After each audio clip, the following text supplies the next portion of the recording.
இன்றைக்கி கடவுள் நம்மளுக்கு கொடுத்துருக்க வசனம் யோசுவா 18:7. லேவியருக்கு உங்கள் நடுவே பங்கில்லை, கர்த்தருடைய ஆசாரிய பட்டமே அவர்கள் சுதந்திரம். இந்த வசனத்தை கொண்டு கடவுள் மட்டும் என்ன சொல்கிறத பார்ப்போம். இஸ்ரவேலில் இருக்கிற எல்லா கோத்திரத்துக்கும் பங்கு பிரித்து கொடுக்கும்போது லேவி கோத்திரத்துக்கு மட்டும் தேவன் பங்கு கொடுக்கல. இதை மேலோட்டமாக பார்க்கும்போது ஏன் தேவனுக்கு ஆராதனை செய்கிற ஆசாரிகளுக்கு தேவன் பங்கு கொடுக்கல நமக்கு யோசிக்க தோணலாம். தேவனுக்கு பணிவிடை செய்கிற ஆசாரிகளுக்குத்தானே தேவன் நிறையா செஞ்சுருக்கணும் அப்படின்னு நம்ம நினைக்கலாம்.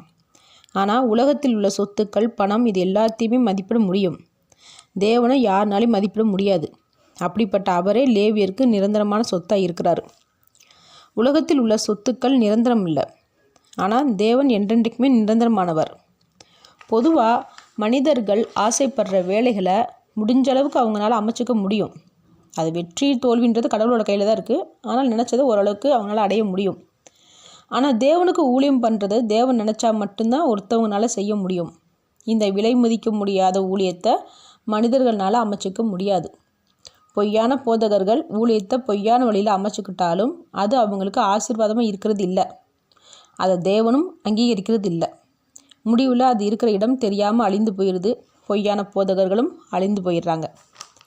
அப்போது தேவனுக்கு ஊழியம் செய்கிற மனிதர்கள் தேவனால் தேர்ந்தெடுக்கப்பட்டவங்க. தேவனே அவங்களுக்கு விலை மதிக்க முடியாத சொத்தாக இருக்கிறார். இப்படி நம்மளை விசேஷமாய் தேர்ந்தெடுத்த தேவனுக்கு ஊழியக்காரவங்க உண்மை உள்ளவங்களாக என்றென்றைக்குமே ஜாக்கிரதையாக இருக்கணும். பேராசைப்படாமல், காசுக்காக ஊழியத்தை விற்று போடாமல், தேவனுடைய இருதயத்தை புரிஞ்சு நடக்க நாம் ஜாக்கிரதையாக இருக்கணும். நமக்கு கொடுத்த ஊழியத்தை நமக்கு பின்வரும் நம்மளோட பிள்ளைகளுக்கும் தேவன் கொடுக்கணும்னா நாம் முதல்ல உண்மை உள்ளவங்களாக என்றென்றைக்கும் இருக்கணும். ஆமேன்.